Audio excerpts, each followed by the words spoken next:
every boy loves sports. And every boy who grew up in the 90s loved Little Giants. This family sports comedy that came out in 1994 was part of the childhood of a whole generation that believed even the weakest team could still win glory. A whole lot of people think they have watched this movie enough times to fully get it. Nope. There is a whole buried layer of secrets around Little Giants. The time covered up child labor issues, someone who passed away at 33, and the real idea behind this movie. So, if you think you already know everything about Little Giants, keep watching right now. Because these 20 facts are way crazier, stranger, and weirder than what your childhood remembers. You ready, number 20? This movie came from a McDonald's commercial, and maybe nothing weird about Little Giants beats where it came from. Can you believe it? A childhood movie this deeply American with football overlooked kids and that underdog spirit that was exactly Hollywood's thing in the early 90s should have started in some studio boardroom. But nope. Its first seed actually came from a McDonald's commercial about Pee Wee football that aired during the Super Bowl.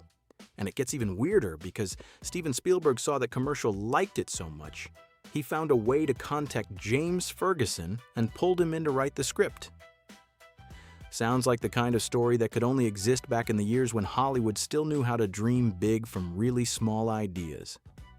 Ferguson and Bob Shallcross were not even real movie screenwriters yet at that point, and somehow it really did go on to work. Now I get why so many people remember Little Giants together with the smell of McDonald's food. Some childhood memories in America are just stuck together like that. And trust me, once the movie actually went into production, things got way messier. Let's jump right into secret number 19 about child labor. Number 19. Making a movie with kids is way harder than you think. Maybe you once thought the child cast of Little Giants had the easiest job in the world. Just run out on the field, scream your heads off, fall all over the place, and tear up the whole town. But that is only what the movie wants you to believe. Off camera, everything was a whole lot tighter. In California, kids cannot work like adults. Their time is limited, and that also has to include school hours on set. Put simply, to shoot a movie that feels that natural, the adults behind it had to watch every minute like they were keeping time on a ticking bomb. And you would be even more surprised to find out how the crew dealt with that law. They split the child cast into A team, B team, and C team, then rotated them all day so they would not break the rules. That does not sound like a family movie. That sounds like a military operation. And honestly, I am all for it. Anytime Hollywood is working with kids, somebody better be careful. And you are about to see that some of the things behind this movie were even sadder than that shooting schedule. Get yourself ready before I tell you the saddest truth about the Little Giants cast. Number 18. One face from Little Giants died at 33. Looking back at the cast of Little Giants, the name that still hits me the hardest is Jon Paul Steuer, the boy who played Johnny Viper Venaro. It is not just that he died way too young. The sad part is that Jon Paul really did have a bright start. He was a familiar face on early 90s American television, showing up in Star Trek The Next Generation, then Grace Under Fire before joining Little Giants. Then Jon Paul left acting pretty early. After the trouble and toxic atmosphere surrounding Grace Under Fire, he walked away from Hollywood when he was only about 12. What makes me saddest is that for a while, looking at the life he built later on, people really could believe he had escaped the usual tragic path of child stars. He moved into music, used the stage name Johnny P. Jules, played in punk bands in Portland, and even opened his own vegan restaurant. That sounds like a life that turned in a different direction, a healthier one, a quieter one. But the ending was still just too sad. Jon Paul Steuer died on January 1st, 2018, when he was only 33. Later on, people found out he had taken his own life, and later reports showed the case involved a gun. You remember a little boy on screen, then years later you realize the real story off screen was way darker. And sadly, Jon Paul Steuer is not the only name that makes looking back at Little Giants feel heavy. Number 17. The script changed one small detail out of respect for Rick. Moranis Danny O'Shea almost ended up being a widower. But when Rick Moranis took the role, that detail was changed to make him a man whose wife had left him. On paper, that is just a very small edit. but for Rick Moranis at that time, it was not small at all. By 1994, Moranis was still one of the most beloved faces with American audiences. People remembered him from Ghostbusters, from Honey, I Shrunk the Kids. But off-screen, he was living a totally different story. His wife, Ann Belsky, died of cancer in 1991, and after that, Moranis spent more of his life being a single dad than chasing the Hollywood pace. That is why this detail always stays with me. The movie still needed Danny to be a man already carrying sadness in his heart, but it seems like it did not want to force Rick Moranis to step straight into a wound that looked too much like his real life. In Hollywood, that does not always happen, and maybe that is exactly why it stands out. But then again, not every decision behind Little Giants was that gentle. Some of the behind-the-scenes stuff on this movie was way stranger. Number 16, Duwayne Dunham, bet the whole movie on new technology. If you only look at Little Giants on screen, nobody would think this was a movie that had to gamble on technology. It is a kids' movie, football family, the kind of movie people assume you just shoot and then take into the editing room and cut the old-fashioned way. But the schedule on this movie was so short that Duwayne Dunham understood one very simple thing right away. If they did it the old way, they would not make it in time, so he told Warner flat out that if they did not let him edit the movie digitally, non-linearly with Avid, then he was not making this movie. That is where it gets weird. At that time, Avid was still something a lot of major studios looked at with real doubt. It was not yet the default choice for a finished feature film. In other words, Dunham was not just racing the clock. He was forcing the studio to bet on a way of working that even they were not fully comfortable with. But not every strange thing about this movie happened in the editing room. One of them happened in an actor's socks, and that is fact number 15. Number 15, Devon Sawa had to wear socks to look shorter, watching Little Giants again. There are moments when Junior Floyd looks a little odd around the legs. You are not remembering it wrong. Devon Sawa was about 15 then, while a lot of the other child actors around him were much younger. Some only around 10, so he towered over the whole lineup. The way they handled it is the funny part. Instead of turning it into some huge crisis, the crew brought Devon Sawa closer to the ground in a way so simple it is hard to believe. In some scenes, he was basically just wearing socks. That is it. No big visual effects. No crazy trick. Just shaving off height wherever they could. In other words, to make Junior Floyd look like he fit with the rest of the team, this movie had to rely on a pair of socks. And if you think that was the weirdest detail around the cast, just wait until an even bigger face from the movie shows up with an even stranger real-life habit. Number 14, John Madden traveled across America by bus. Can you believe it, a man so tied to American football became famous for something that sounds completely backwards? He hated flying. More exactly, he was scared of the feeling of being trapped in there, and that stuck with him so strongly that later on, the whole country practically remembered another image of John Madden too, him riding a bus instead of getting on a plane. And here is the really American part of the story. He did not just avoid planes a few times for fun.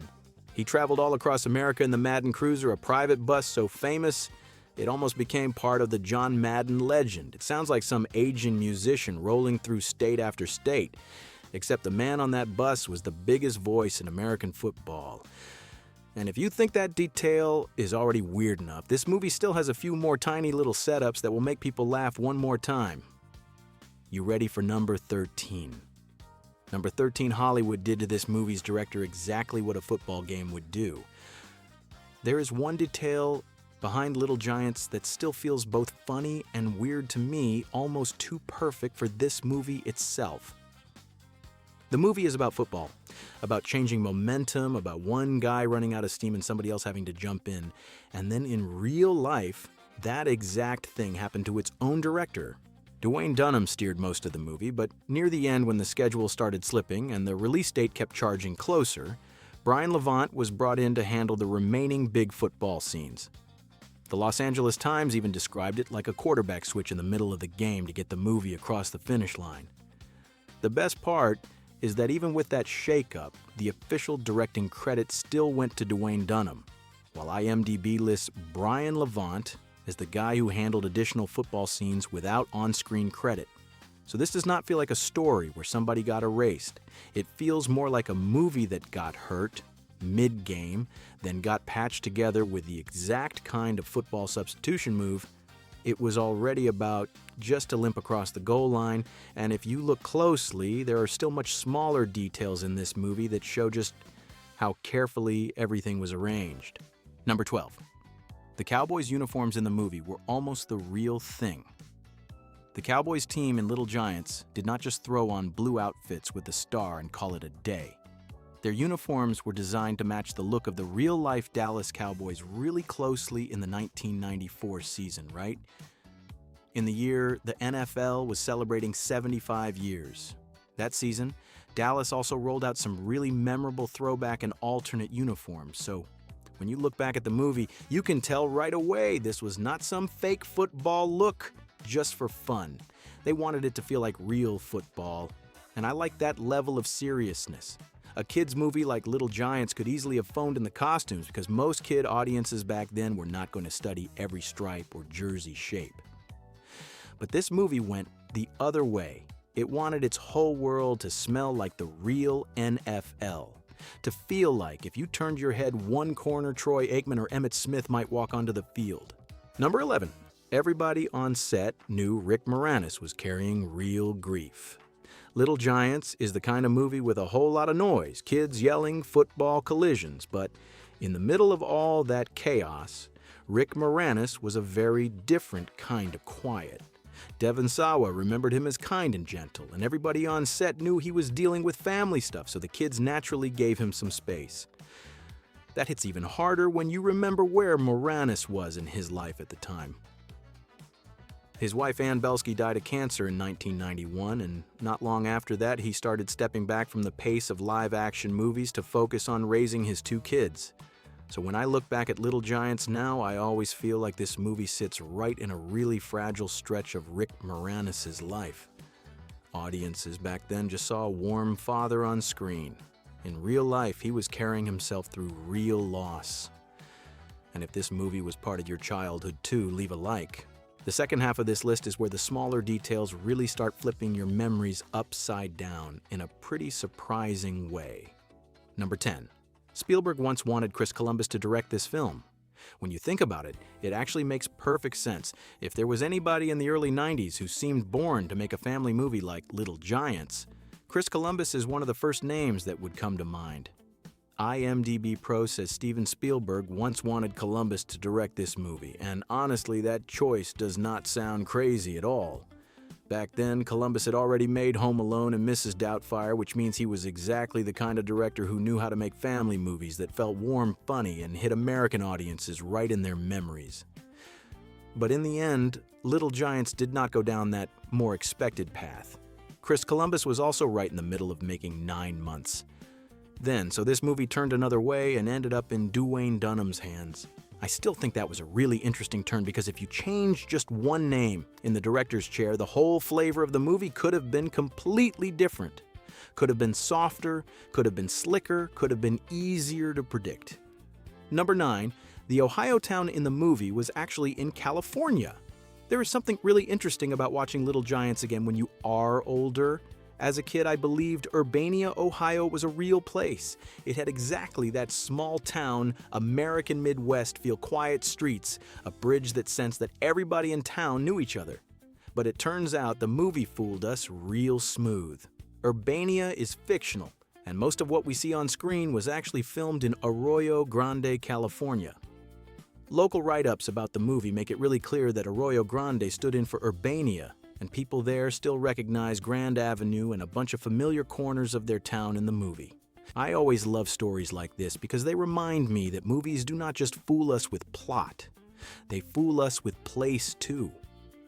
Little Giants did not just create a memorable underdog team, it also created a fake town that a whole lot of people believed felt more real than plenty of actual places.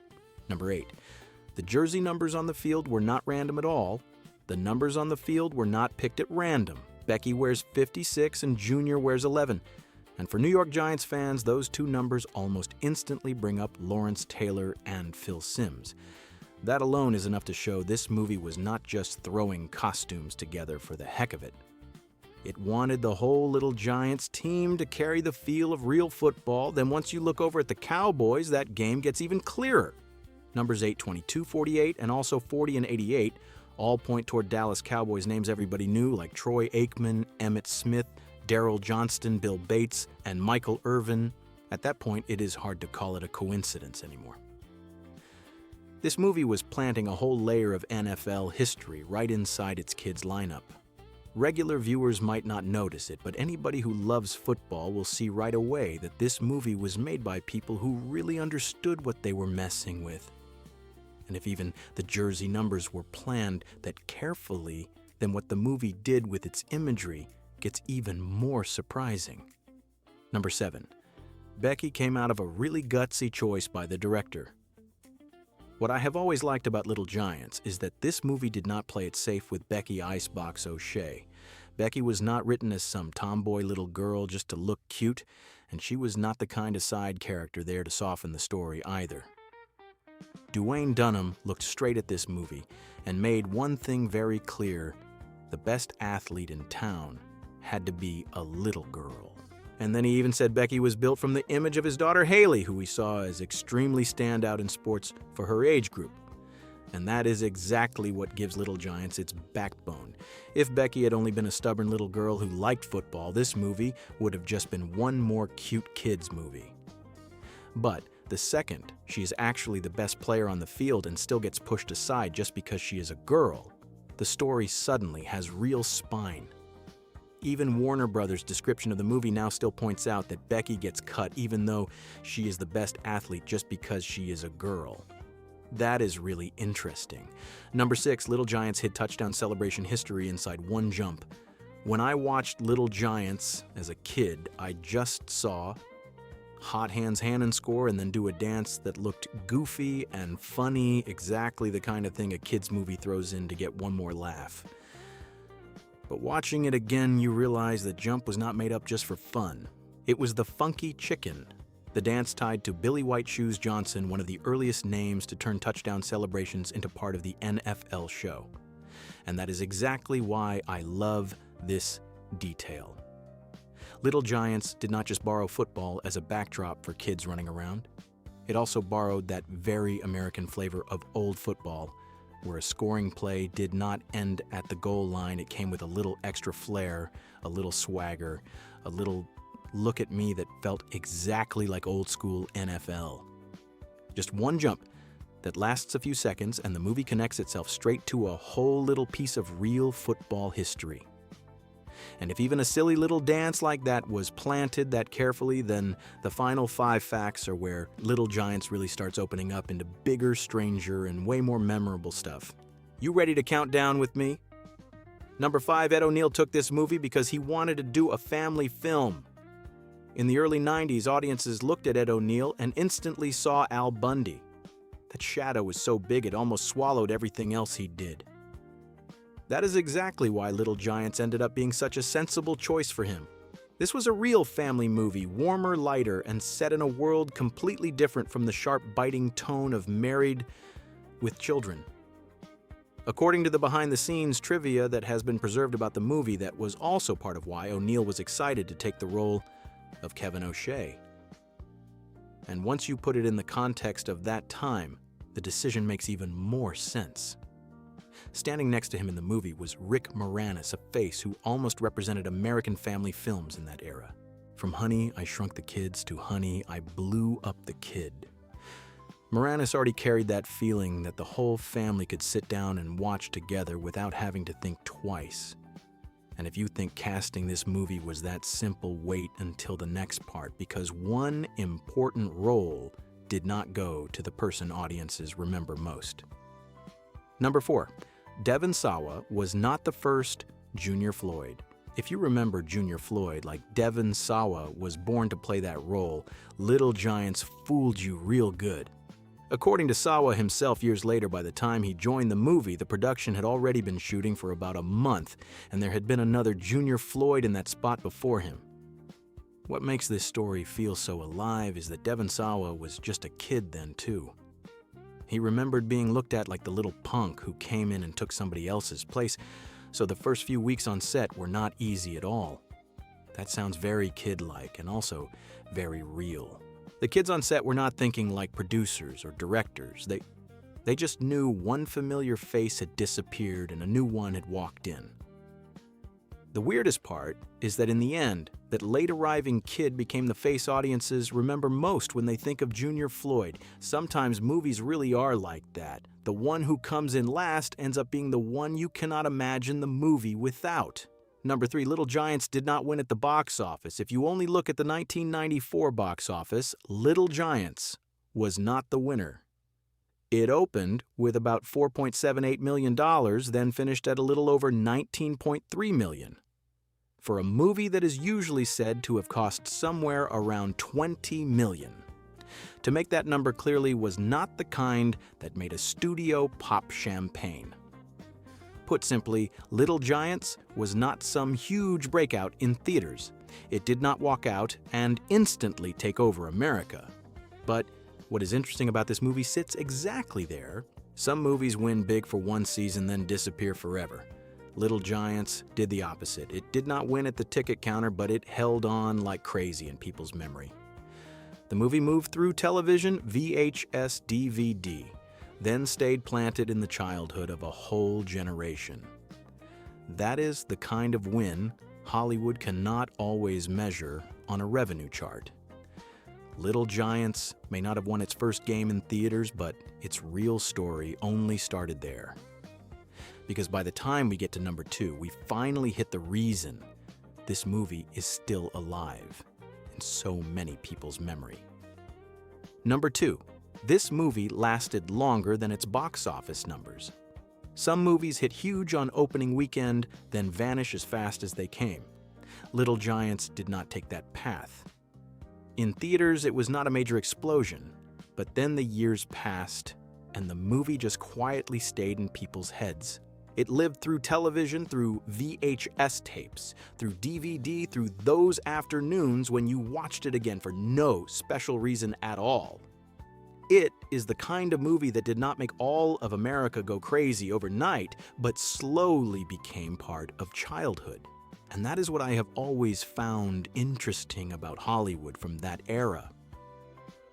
Some movies get measured in dollars. Some movies get measured by the fact that 30 years later, people still remember the character names, still remember the team, still remember that feeling of standing with the kids nobody respected.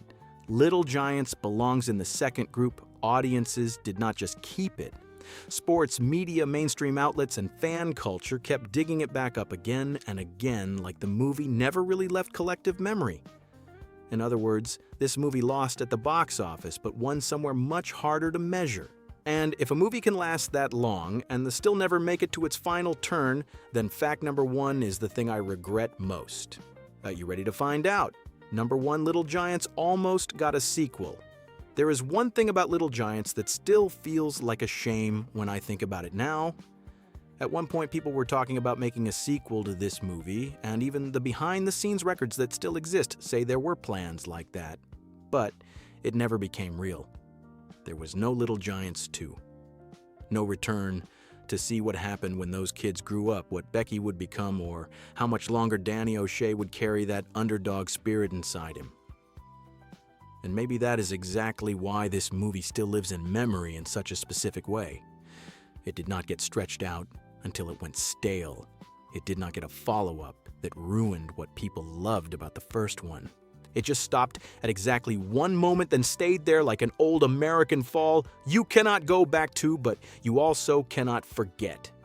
Some movies get remembered because they stretch into a franchise. Little Giants gets remembered because it only happened once, and that was enough to live 30 years in the audience's heart. Maybe that is why Little Giants still sits quietly in a very specific corner of so many people's memory. A time when sports still smelled like grass, like VHS tapes, like fast food after school, and that very real feeling that if your heart was big enough, even the weakest team could still pull something off. Looking back now, I still feel lucky that I lived in exactly that stretch of time. That was a really beautiful kind of privilege, and honestly, not every generation gets it in that exact way. Now it is your turn. When somebody brings up Little Giants, which actor pops into your head first? Rick Moranis, Ed O'Neill, Shawna Waldron, or Devon Sawa? Tell your memory of the movie down in the comments. And if you want to keep going back with me to the movies that shaped the childhood of a whole generation, do not forget to subscribe to the channel.